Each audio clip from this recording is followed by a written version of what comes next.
I'm Kay Daigle of Beyond Ordinary Women Ministries, and I'd like to welcome you to the second session in our series on dealing with loneliness in ministry.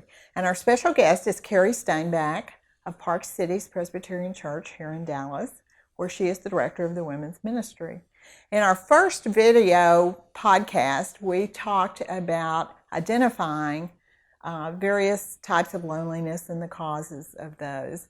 And so in this particular session, we're going to talk about meeting God through it, meeting God in the midst of that loneliness.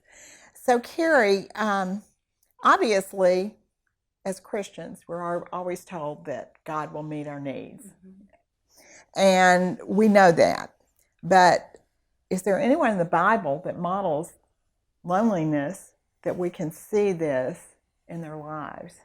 Oh, yes. I mean, in fact, it is all throughout God's Word. And we know that before sin entered the world, Adam and Eve and God enjoyed this great relationship, and sin just blew that to pieces. Absolutely. There was just separation, there's misunderstanding, and extreme loneliness. And it was fun, interesting for me to see how many people throughout God's Word really struggled with loneliness. And it seems like each one had a situation that was hard. They tended to believe lies that weren't true in the midst of that loneliness about God, about their situation, and then God met them there and showed them that He can be trusted in that lonely place.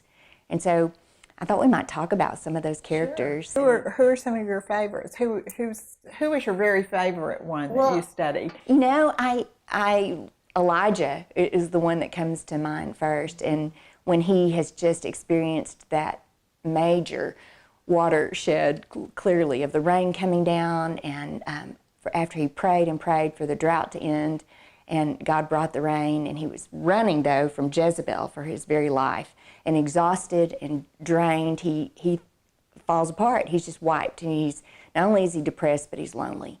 And the lie he believes is that he's the only one left. Right. You know, there's nobody else that believes, that's following God. And quickly, God meets him and encourages him and says, okay, you're not the only one. In fact, there's 7,000 that are left. And he feeds him and he meets him and he says, come on, let's go. I want you to keep doing more. And I think that's how God uniquely met him. And not only his physical need, but what was true. He wasn't all alone as he thought. So that happens a lot. And another one of the characters in the Bible I loved looking at is Hagar. You know, she was the first and a woman to give God a name, the God who sees me. She, as you know, her story is that Sarah had given her permission to have a baby with her husband, Abraham, and to try to cure their infertility. And when she did get pregnant, Sarah basically was emotionally abusive to her. And everything seemed to go wrong, so she ran out in the desert. She was all by herself, and God met her there and said, I see you, and I know you, and I love you.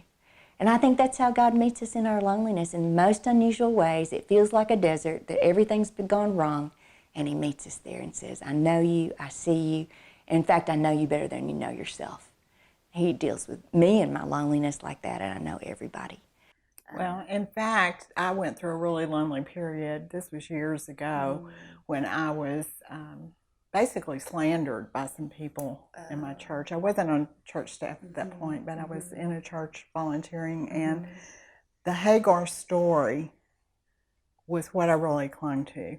That He is the God who sees me, that He sees what's happened, that it wasn't a surprise to Him, that He knows everything that these people said. He knows what my heart is, which isn't what they suggested.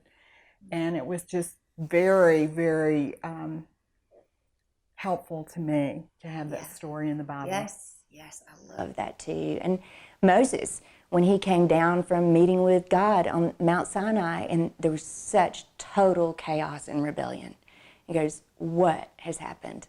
And there's extreme, you know, I'm a leader, I'm supposed to be leading these people, and they're not only turning against God, but against me. And my own brother has participated. And thinks it's not that bad.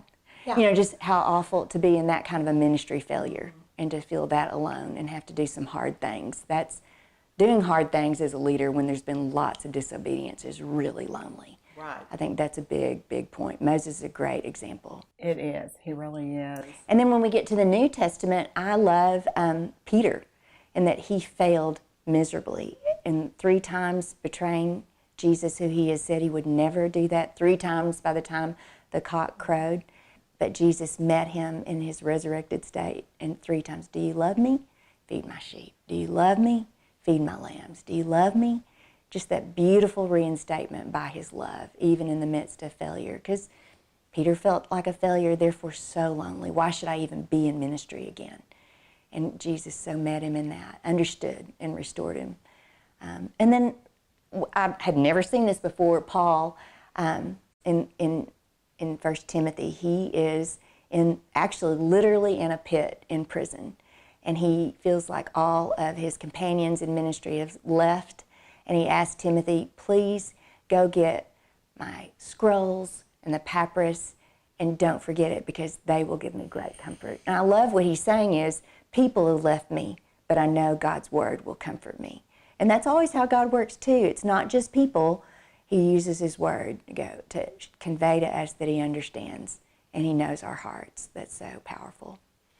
But there's none that showed us what it was like to deal with loneliness like Jesus. I mean, he was with lonely people in his ministry. He met the woman at the well who felt like a complete empty failure in her relationships. He dealt with people who had leprosy and scars and wounds. He was among the lonely. He took time away to go and experience solitude with God, his Father, to renew his soul, to be in prayer with him about the things he was doing. We know if Jesus had to take time for solitude, how much more we need it to fill our lonely places. And then last, when he was on the cross and he was crying out, my God, why have you forsaken me? When he took on the greatest amount of sin, every bit of wrath that was deserved for us on himself, the separation had to be excruciating, but he took it so we wouldn't have to be separated. And now we know that loneliness is best filled by the presence of Jesus within. What a gift. It is. Mm-hmm.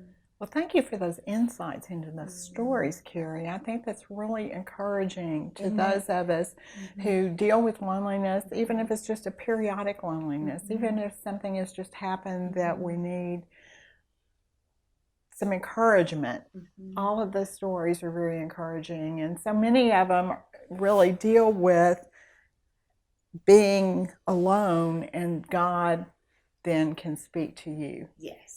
You know, exactly. that being alone, he can speak through his word, he can then speak through his spirit, and certainly he can use other people, but he may not. And so we have to put ourselves in situations where we're listening, don't we? Yes, exactly. If Jesus had to take time for solitude, then we do too. And I love what Elizabeth Elliot said, is that we take our loneliness to God in solitude, and in solitude to prayer, and we let that transform us with God.